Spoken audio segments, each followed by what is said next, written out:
پھر آگے اور باتیں. 7 جگہوں پر فائدہ پہنچائے. پہلا موقع عند الموت، موت کے وقت میں فائدہ پہنچائے گی محمد و آل محمد علیہ السلام کی محبت. ایک صلوات. اللہم صلی علی محمد و آل محمد. پہلا موقع موت کے وقت. دوسرا موقع وفی القبر، اور جب قبر میں بٹھایا جائے گا نا، سارے رشتہ دار اس قبر کو بند کر کے چلے جائیں گے، تاریک ایک گوشہ ہوگا، ایک سناٹا ہوگا. اس وقت کون ہوگا تمہاری مدد کے لیے؟ ہماری محبت ہوگی جو تمہیں فائدہ پہنچائے. وعند النشور، تیسرا مرحلہ، جب روز قیامت تمہیں پھر سے زندہ کیا جائے گا، قبروں سے باہر نکالا جائے گا، تیسرا موقع ہوگا جب ہماری محبت تمہیں فائدہ پہنچائے. وعند الکتاب، اور جب تمہارا نامہ اعمال تمہارے ہاتھ میں دیا جائے گا نا، لرزتے ہاتھوں سے آدمی اپنا رزلٹ پڑھنے جا رہا ہے، پاس ہو گئے یا فیل ہو گئے. اگر ہم سے محبت رکھتے ہو تو اطمینان رکھنا پاس ہی ہونے والے. صلوات پڑھنے. اللہم صلی علی محمد و آل محمد. جب مل جائے گا ہمارا نامہ اعمال ہمارے ہاتھ میں، تو اگلی چیز کیا ہوگی؟ حساب ہونے والا ہوگا. کس کے سامنے؟ لمن الملک اليوم، قرآن کہہ رہا ہے للہ الواحد القہار. اس دن یہ حکومت کس کی ہوگی؟ قیامت کے دن للہ الواحد القہار، اسی ایک اللہ کی کہ جو ہر چیز پر غلبہ رکھتا. اس دن کون بول سکے گا؟ کس کو یارا ہوگا کہ اللہ کے سامنے بولے؟ اس وقت ہماری محبت تمہارے لیے بولے. ہو گئے 5 مرحلے. اس کے بعد ابھی بیڑا پار نہیں ہوا ہے. ہم بیڑا پار کریں گے. کون سا بیڑا پار؟ کیسے؟ جب میزان پر تمہارے اعمال تولے جائیں. وعند المیزان، معلوم ہے آپ کو روز قیامت محبان اہل بیت کے میں ایسے بھی ہوں گے کہ جن کی بدی کا، برائی کا پلہ بھاری ہو جائے. پھر پوچھا جائے گا کچھ ہے، لیکن ایک ہی چیز ایسی ہوگی کہ جو اچھائی کے پلے کو بالکل نیچے لے جائے گی، اور وہ کیا ہوگا؟ وہ محبت اہل بیت. اور پھر آگے فرما رہے ہیں پیغمبر کہ جب تمہارے قدم لڑکھڑا رہے ہوں گے صراط پر، تو عند الصراط، اس وقت ہماری محبت تمہارے کام آنے والی. 7 موقع ایسے ہوں گے جب ہماری محبت تمہارے کام آنے والی. آپ سمجھے؟ غور کریں. آپ، میں نے غور کیا، آپ نے غور کیا یا نہیں کیا؟ کہاں سے بات شروع ہوئی؟ کہاں سے؟ موت کے بعد سے، عند الموت سے. یعنی اس دنیا میں تو کوئی فائدہ نہیں ہوا. آیا ایک شخص چھٹے امام کے پاس، یہی کہتا ہوا، مولا آپ کی محبت کا کیا فائدہ؟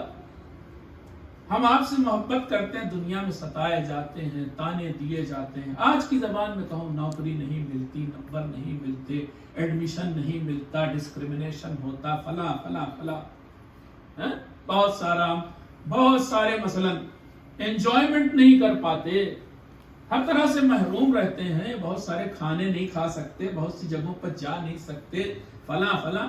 کل ملا کر کے تو مولا ہم گھاٹے ہی میں رہے، ہم ستائے جاتے ہیں آپ کی وجہ سے، تو آپ کی محبت کا کیا فائدہ؟ پوچھا امام سے. امام نے فرمایا ابھی تمہیں فائدہ نظر نہیں آئے گا. جب تمہاری روح سارے بدن سے کھچ کر یہاں آ جائے گی نا، یوں ہاتھ رکھا، انگلی رکھی اور اپنے گلے پر، گردن پر رکھی، کہا جب روح یہاں کھچ کے آئے گی تب سمجھو گے ہماری محبت کا کیا فائدہ. عزیزو، واقعاً ابھی کوئی فائدہ ایسا نہیں دکھتا ہے، لیکن یہی تو بات ہے. مومن وہی ہوتا ہے جو غیب پہ ایمان لاتا ہے. سارا کچھ تو آخرت کا ہی بات ہے، سارا کچھ یہی ہے. یعنی اگر آپ نقد معاملہ کرنے چلیں تو اسلام آپ کے لیے نہیں ہے. یہاں نقد نہیں، زیادہ ادھاری ہے. جو کچھ ہے سب آخرت میں ہی ملنے والا ہے. تو اسی طرح کا ایک واقعہ 5ویں امام محمد باقر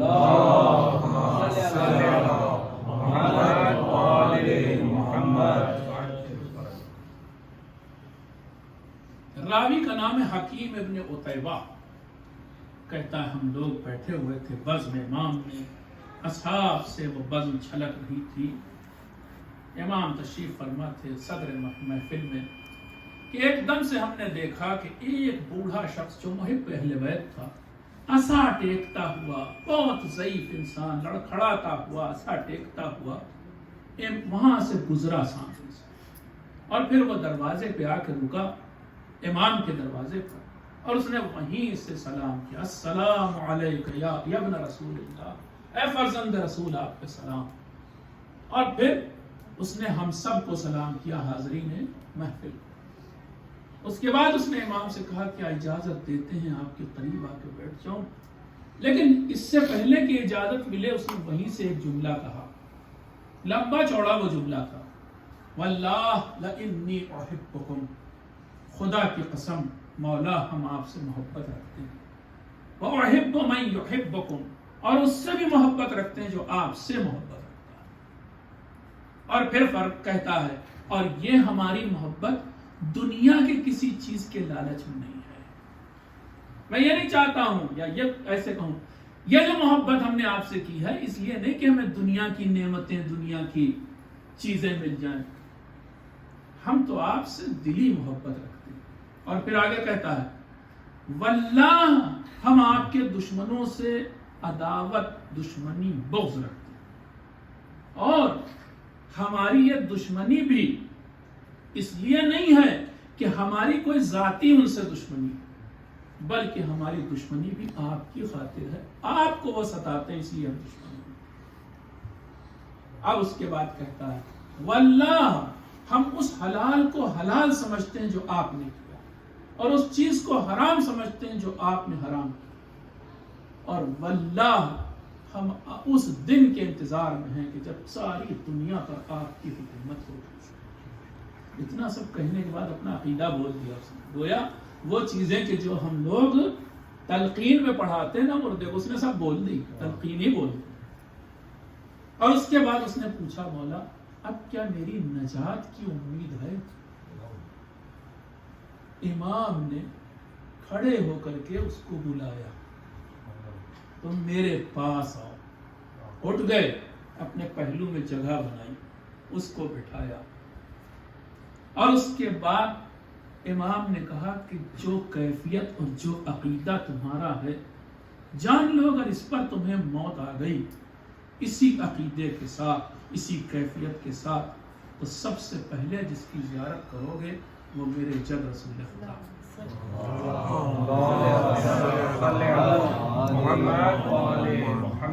یہی نہیں، امیر المؤمنین تمہارے استقبال کو بڑھے گا.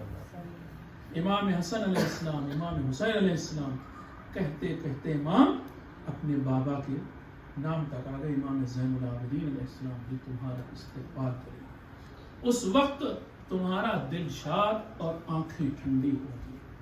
کرامن کاتبین جب قبر میں اتارے جاؤ گے نا، اور جب دو فرشتے آئیں گے تم سے سوال کے لیے، تو گھبرانا تو چھوڑو، تم ہنستے ہوئے ان سے ملاقات کرو، مصافحہ کرو، ہنستے ہوئے. اور تو اور یہ بھی بتاؤں تمہیں، اس سے بھی آگے تم ابھی نہیں سمجھ رہے، جس وقت تمہاری جان نکل رہی ہوگی، روح کھینچ کے یہاں آ جائے گی. پھر اس امام نے یہی کہا، یہاں جب روح آ جائے گی نا تب تمہیں خوشی ہوگی کہ تم کتنے اچھے عقیدے پہ تھے، اور پھر آخرت میں تم ہمارے ساتھ اسی درجے میں ہوگے جس درجے میں جنت میں ہم ہوتے ہیں. سوچئے آپ، ایک محب اہل بیت کا درجہ اتنا سننا تھا. وہ بوڑھا شخص، وہ ضعیف شخص رونے لگا، اتنی زور سے رویا، روایت کہتی ہے غش آ گیا، گر گیا. جب اسے غش سے افاقہ ہوا پھر رونے لگا.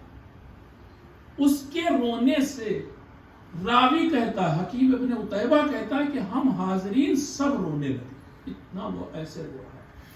پھر اس نے امام سے کہا اگر اپنا ہاتھ تو بڑھائیے حضور. امام نے ہاتھ بڑھایا، اس نے اس ہاتھ کو چومنا شروع کی، اور اس ہاتھ کو آنکھ سے کبھی لگاتا تھا، کبھی اپنے سینے سے لگاتا، اور کہتا تھا یہ بات آپ جو کہہ رہے ہیں ایک بار پھر سے کہہ دیجیے. اور پھر سے امام نے اس کے کہنے سے کہا. آخر میں وہ یہ خوشی کے آنسو تھے. آنسو لیے ہوئے امام کی بارگاہ سے باہر نکلا.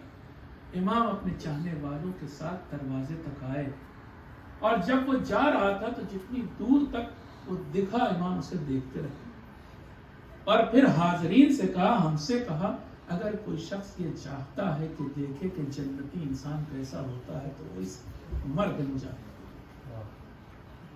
آپ سمجھے کہ محبت اہل بیت کیا فائدہ پہنچانے والی. لیکن جیسے میں نے کہا محبت کے تقاضے ہیں, محبت اور مودت. مودت کا مطلب کیا تھا؟ چاہت اور اطاعت. لمبا موضوع ہے اور وقت نہیں ہے کہ اس کے بارے میں زیادہ بات کی جائے. ایک دو باتیں چھوٹی چھوٹی اور آپ کی ذہن